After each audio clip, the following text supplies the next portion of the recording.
Žēlastība jums un miers, lai no Dieva mūsu Tēva un no mūsu Kunga un Pestītāja Jēzus Kristus. Āmen. Šai svētdienā mūsu kopīgām pārdomām uzklausiet Dieva vārdu no Lūkas evaņģēlija 14. nodaļas. Un notika, ka Jēzus sabatā bija ieradies uz mielastu kāda ievērojama farizeja namā, un tie viņu novēroja.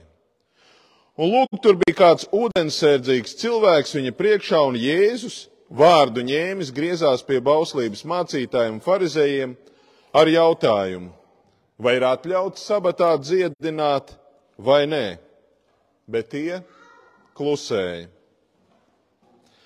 Tad viņš to ņēmis, dziedināja un atlaida, bet tiem viņš teica, kurš no jums, ja viņa dēls vai vērsis sabata dienā iekritīs akā, to tūliņ neizvilks? Un tie nekā uz to nespēja atbildēt. Bet nomanīdams, ka viesi izmeklēja sev pirmās vietas, viņš tiem stāstīja līdzību sacīdams. Ja tevi kāds aicinājis kāzās, nesēdies pirmajā vietā, ka neierodas kāds par tevi cienīgāks, kas ir aicināts, un ka tas, kas tevi un viņu aicinājis, nesaka tev, dod šim vietu, un tev ar kaunu ir jāieņem pēdējā vieta. Bet, ja tu esi aicināts, tad nogājis apsēdies pēdējā vietā, lai tas, kas tevi aicinājis, pienācis varētu sacīt, draugs, virzies uz augšu, tad tu būsi pagodināts visu citu viesu priekšā. Jo katrs, kas pats paaugstinās, taps pazemots, bet kas pats pazemojas, taps paaugstināts. Āmen. Mīļais Kungs un Dievs debes Tēvs, mēs Tevi piesaucam, mēs Tevi lūdzam, nāc apgaismo mūsu sirdis, apgaismo mūsu prātus ar Tava svētā vārda patiesību, jo mēs ticam, atzīstam un apliecinām. Tavs svētais vārds ir un paliek mūžīga un negrozāma patiesība. Āmen. Sēdiet, lūdzu.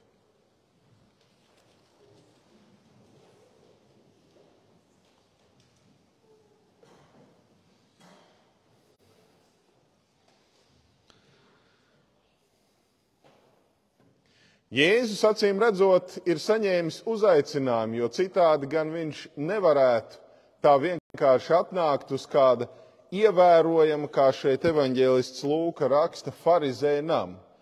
Parasti jau tā notiek, ka vajag saņemt uzaicinājumu, lai tu pie kāda aizietu ciemos, jo īpaši, kā evaņģēlijā ir teikts, ka šis ir nevis vienkārši kāds farizejs, bet ievērojams. Tomēr tālāk evaņģēlists Lūka aprakstot, kāda tad tā situācija un tā gaisotne tur tajā ievērojamā farizeja namā ir, viņš to apraksta tā, ka viņš tur gan ir uzaicināts, acīm redzot, kā tāds goda viesis, un tur ir arī citi ievērojami farizēji, tātad bauslības un Dieva vārda pratēji un skaidrotāji. Un tad viņi, ko dara, viņi Jēzu novēro. Ko tas nozīmē novēro? Viņi skatās, kā viņš izturās. Viņi klausās, ko viņš runā. Viņi skatās, ko viņš dara. Un acīm redzot, izdara kādu secinājumu un spriedumu paši priekš sevis. Visdrīzāk, šī nav bijusi tāda draudzīga vizīte, kur Jēzus atnāk pie farizeja kā pie drauga.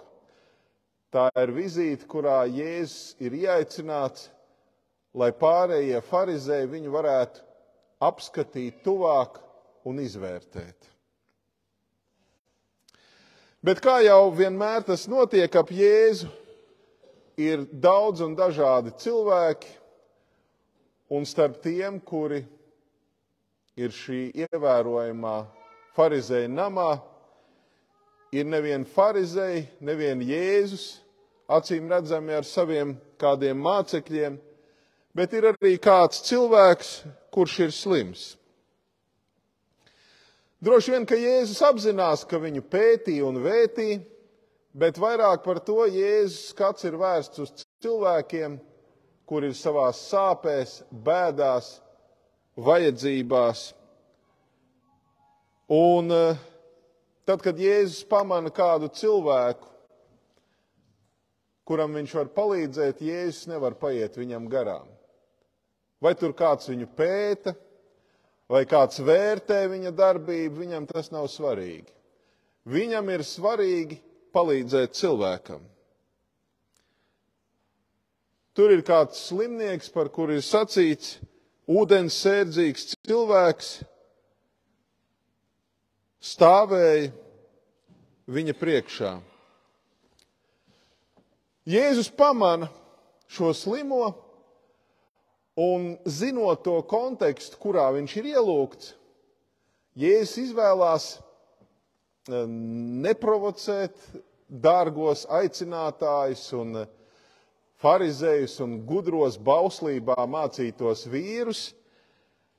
Viņš, kā šeit sacīts, vārdu ņēmis, griežās pie bauslības mācītājiem, pie cilvēkiem, kuri nevien paši zina bauslību, bet arī to traktē, skaidro priekš citiem, ar teoloģiski praktisku jautājumu.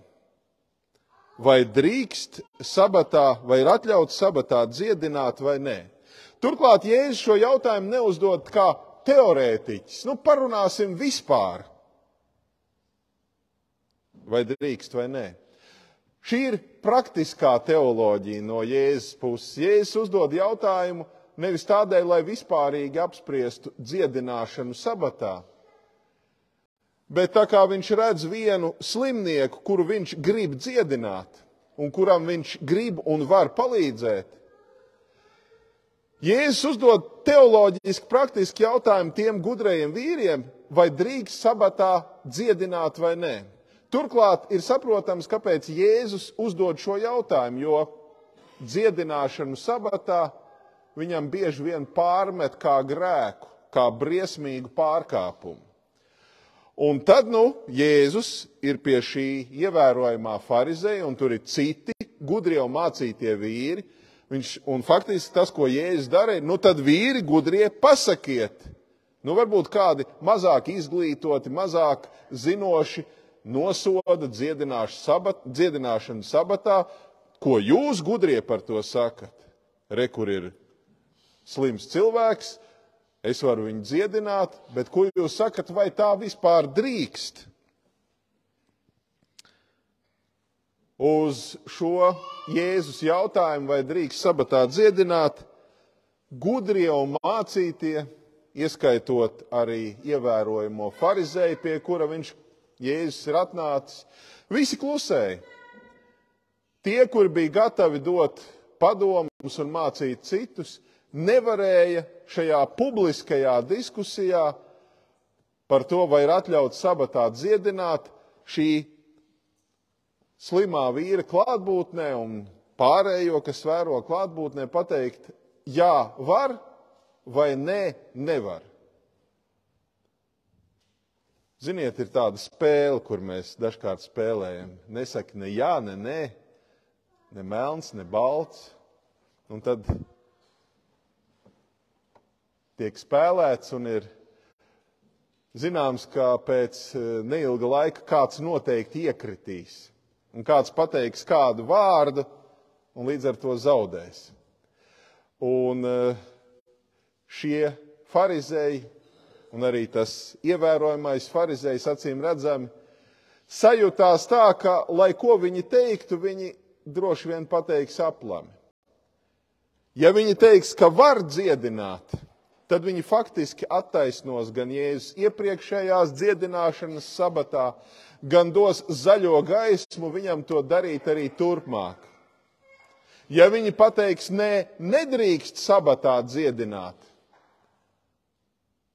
tad viņi var izpelnīties no cilvēkiem, kuri ir sanākuši nosodījumu par cietsirdību, neiejūtību, par liegumu parādīt žēlastību slimam cilvēkam, jo viss taču zina, ka Jēzus var dziedināt no visām slimībām un kaitēm. Ir klusums. Neviens nespēja atbildēt uz Jēzus jautājumu, tad ir atļauts dziedināt sabatā vai nē. Tā kā neviens neko nesaka, Jēzus vienkārši ņem šo ūdenssērdzīgo cilvēku, dziedina visu farizēju un sanākušo ļaužu acu priekšā un atlaiž. Teoloģiskais vai teoloģiski praktiskais jautājums ir atrisināts. Jēzus ir izdziedinājis viņu, nesagaidot farizēju un rakstu mācītāju spriedumu. Tad, kad viņš ir dziedinājis, tad viņš dod savu skaidrojumu par bauslību. Un šis skaidrojums ir balstīts vecās derības pašā arī izpratnē par to, ka labus darbus darīt, kas ir vērsti uz kāda cilvēka vai pat dzīvnieka glābšanu, labus darbus sabatā, tāda veida labus darbus darīt drīkst. Un tas nav nekāds bauslības pārkāpums. Bet arī tad, kad Jēzus skaidro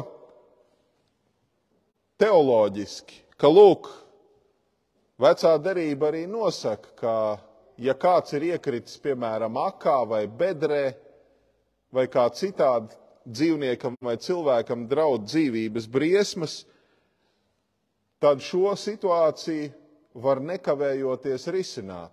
Cilvēku vai dzīvnieku var nekavējoties glābt, neskatoties to, kāda ir nedēļas diena, un vai tas ir sabats, kurā ir ebrejiem aizliegt strādāt, vai tā ir kāda cita diena.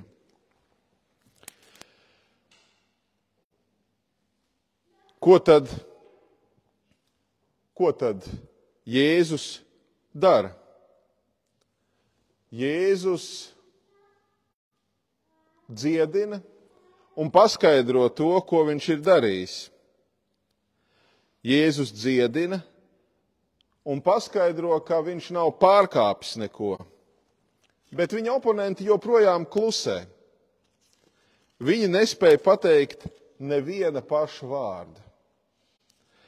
Un tad Jēzus sāk runāt par pavisam šķiet kaut ko citu. Jēzus runā par kāzām, kur kāds ir aicināts. Varētu likties, Jēzus nomaina tēmu. Bet patiesībā Jēzus visiem klātesošajiem pastāsta par pazemību. Pazemību, kā cilvēki lūkojas uz sevi un uz Dievu, un kur viņi sevi redz Dievu priekšā. Farizēji un rakstu mācītāji sevi redzēja acīm redzami kā tādus, kuri Dievam sēž pa labo roku un izdala citiem cilvēkiem gudrus padomus, izdala cilvēkiem pārdomas par to, kā ir pareizi dzīvot, bet Jēzus viņiem saka, jūs, draugi, esat ieņēmuši to vietu, kuru jums nepiedienas. Jūs esat nosēdušies Dievam pa labo roku un esat kļuvuši par padomu devējiem visiem cilvēkiem, par laba un ļauna atziņas paudējiem, bet Dievs jūs tur nav ielicis un nav iecēlis. Jūs esat aizņēmuši to vietu, kur ir paredzēta kādam citam. Nevelti Jēzus runā par kāzām. Ja mēs tā dziļāk pārdomājam, kāpēc Jēzus tieši saka, nevis, ja kāds tev ielūdzas uz dzimšanas dienu, vārda dienu, bet tieši uz kāzām, tad var jautāt, kāpēc Jēzus piemin tieši, ja tevi kāds aicinājis kāzās, nesēdies pirmajā vietā. Tāpēc, ka Jēzus runājot par debesu valstību, arī runā kā par kāzām, par kāzu mīlestību, par līgavaini un Kristus baznīcu kā līgavu. Un Jēzus šeit runā par debesu valstību. Jo kāzas, kā Jēzus to pasniedz, ir debesu valstības tāds atspulgs vai līdzība. Vismaz tajā, kā Jēzus runā par kāzām, par debesu valstību. Un kāzās, kā mēs zinām, tur ir sava kārtība. Līgava, līgavainis un kā nu kurš tur sēž pie galda. Un mēs zinām, ka pat mūsdienās, kad šķiet visi visu drīkst un var atļauties, un nekas vairs nav tā stingri noteikts, droši vien, ka kāzās nebūs tā, ka kāds attāls radinieks vai kāds bērnības draugs, vai kāds kolēģis, kurš pieklājības pēc ir uzaicināts uz kāzām, viņš neiedomāsies apsēsties pie mīlesta galda blakus līgavai vai līgavainim. Viņš droši vien sapratīs, ka tur ir tēvs, māte, kaut kādi brāļi, māsas, vedējtēvs, vedējmāte, vesela virkne cilvēku, kuriem ir jāsēž pēc iespējas tuvāk līgavai un līgavainim. Un ja tu neesi neviens no tiem, tad droši vien, ka labāk aizēj tur kaut kur maliņā atrodi kādu vietu brīvu, klusi apsēdies. Un tā doma ir ģeniāli vienkārša. Ja svinību rīkotāja, kāzu rīkotāja acīs tu būsi īpaši vērtīgs un viņš tevi gribēs īpaši paaugstināt visu klātesošo viesu priekšā, viņš pieies pie tevis un teiks, nē, draugs, nāc no tās duru priekš, sēdies te blakus, galda galā. Cilvēkam ir jāapzinās sava vieta. Tas ir tas, ko Jēzus šeit saka. Un ja kāds ir iedomājies no sevis vairāk nekā viņš ir, to sauc par pašpaaugstināšanos, jeb citā vārdā lepnību. Acīm redzami farizēji un raksturmācītāji bija iedomājušies sevi sēžam Dieva valstībā, Dievam pa labo un kreiso roku, un jau šeit uz zemes bija iejutušies kā tādi, kuri iespējams debesīs ierādīs vietas. Un viņi to ir iesākuši darīt jau šeit uz zemes. Un tas lielākais pārpratums, uz ko Jēzus tā diezgan pieklājīgi un korekti norāda, viņi ir atnākuši vērot Jēzu.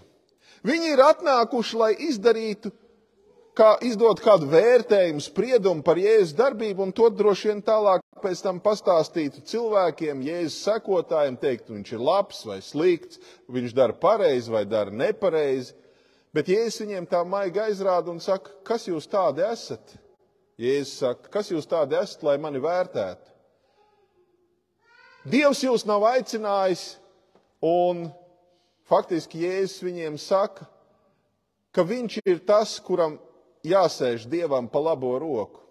Viņš ir tas, kurš vētīs un pētīs. Viņš ir tas, kurš izdos spriedumu. Viņš ir tas, kurš par viņiem pateiks, ko viņi dara pareizi vai nepareizi.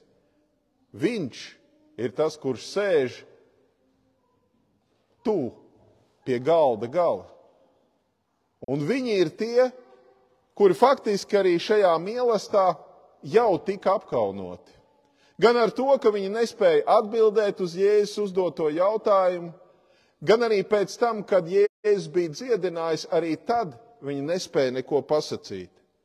Vien klusi domāt, kurnēt un varbūt savā starpā apspriest un izdarīt kādu spriedumu. Bet stāsts jau, draugi, nav tikai par farizējiem, raksturmācītājiem, par tiem, kuri tur sēdēja pie galda, bet stāsts ir par mums visiem. Mēs visi esam ieaicināti šajā ceļā uz debesu valstību, šajā ceļā uz lielo kāzu mīlestību tur debesīs. Aicinātājs, kurš aicinājis mūs visus, ir viens un tas pats.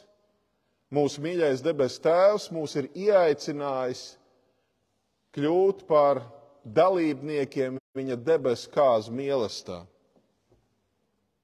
Mēs esam dažādi un aicinātājs mūs ir aicinājis dažādos laikos, dažādos veidos, un arī ienākot jau Kristus draudzē un Kristus baznīcā, mēs esam dažādi. Cits ir aicināts spēka gados, cits aicināts vecuma nespēkā, cits aicināts turpina dzīvot savu normālo, parasto dzīvi, darīt savus ierastos darbus. Cits ir aicināts kā mācītājs, kurš atstāja visu, lai stāvētu draudzes priekšā. Cits ir aicināts kā draudzes kalpotājs, cits varbūt kā ierindas draudzes loceklis. Katram ir savs aicinājums, un katram mūsu debesu Tēvs ir paredzējis savu vietu. Savu vietu debesu valstībā un savu vietu ejot ceļā uz debesu valstību. Un šajā ceļā mums visiem ir jāapjož ar lēnprātību un pazemību. Kādreiz par iešanu baznīcā, laikam tas bija tajā laikā, kad interneta nebija un vēl nekā tāda, kur cilvēki sevi un citus publiski varēja parādīt un apskatīt, bija tāds teiciens, ka var aiziet uz baznīcu, sevi parādīt un citus apskatīt. Bet droši vien, ka mēs nākam uz baznīcu, jeb labāk būtu teikt, mums vajadzētu nākt uz baznīcu. Ja nu kādam kaut ko parādīt, tad tas ir savu sirdi un savu ticību Dievam. Un ja uz kādu paskatīties, tad tie būtu ticības brāļi un māsas, kurus mēs esam aicināti tādā mīlestībā un pazemībā uzlūkot. Svētais apustulis Pāvils, iesakot un runājot par attiecībām draudzē, viņš saka, uzlūkojiet cits citu augstāku par otru. Tā ir tā pazemība, uz kur mūs mudina un aicina Dieva vārds, nevis pašpaaugstināšanās. Farizēji un raksturmācītāji bija sevi savās acīs un iespējams arī citu acīs paaugstinājuši. Tādēļ Jēzum nekas cits neatlika, kā viņus pazemot. Dažkārt pat tas notika publiski. Mēs zinām vairākus gadījumus evaņģēlijā. Šis ir viens no tiem. Vēl ir kāds cits gadījums, atcerieties, kad atnāk un saka Jēzum, vai ir atļauts ķeizaram tur nodevas maksāt un kā tur viss tālāk bija, jūs atceraties. Tas arī bija tāds publisks pazemojums un apkaunojums tiem, kuri bija atnākuši Jēzu tā kā konfrontēt ar esošo valsts varu. Pazemība Dieva un pazemība cilvēku priekšā ir tā, kuras saliek visu savās vietās. Gan draudzē un baznīcā, gan arī ceļā uz Dieva valstību, gan Dieva valstībā. Katrs, kas pats pazemojas, katrs, kas pats paaugstinās, taps pazemots, bet kas pats pazemojas, taps paaugstināts. Tā saka Dieva vārds, un šeit mēs redzam vienkāršu padomu un reizē arī ieteikumu praktisku, ka katram ir labi par sevi būt, varbūt mazliet sliktākās domās, sevi redzēt mazliet, varbūt zemāk, un tad Dievam ir iespēja ar mums darboties un pie mums strādāt. Viņš ir tas, kurš mūs noliek, viņš ir tas, kurš mūs ceļ un aicina, un viņa priekšā, stāvot ar pazemību, mēs varam piedzīvot to, ka tieši pazemība var padarīt mūs par derīgiem Dieva kalpiem, kuri var darīt viņam tīkamus darbus. Un lai Dievs dāvā mums šo lēnprātību, pazemību, un lai caur to lielas lietas var Dievs darīt pie mums un arī pie Kristus draudzes un baznīcas šeit. Āmen. Apliecināsim vienprātīgi mūsu svēto un kristīgo ticību. Es ticu uz Dievu Tēvu, visu valdītāju, debesu un zemes radītāju, un uz Jēzu Kristu, Dieva vienpiedzimušo dēlu, mūsu kungu, kas ieņemts no svētā gara, piedzimis no jaunavas Marijas, cietis zem Poncija Pilāta, krustā sists, nomiris, aprakts, nokāpis ellē, trešajā dienā augšām cēlies no mirušajiem, uzkāpis debesīs, sēdies pie Dieva, visu valdītāja Tēva labās rokas, no kurienes viņš atnāks tiesāt dzīvos un mirušos.